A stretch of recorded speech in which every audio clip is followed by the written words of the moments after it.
dan pesan gotong royong bangun masjid.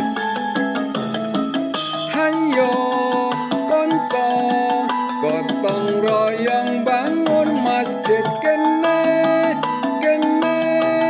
bebarengan kerja bakti.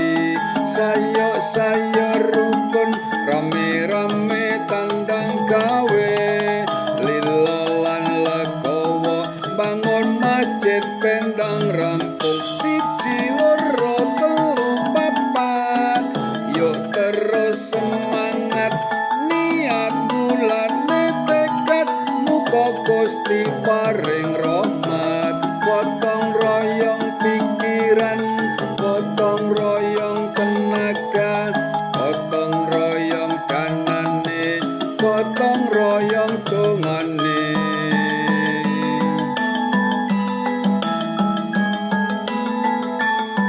Bismillahirrahmanirrahim. Kanthi gotong royong insya Allah bangun masjid enggal rampung. Amin.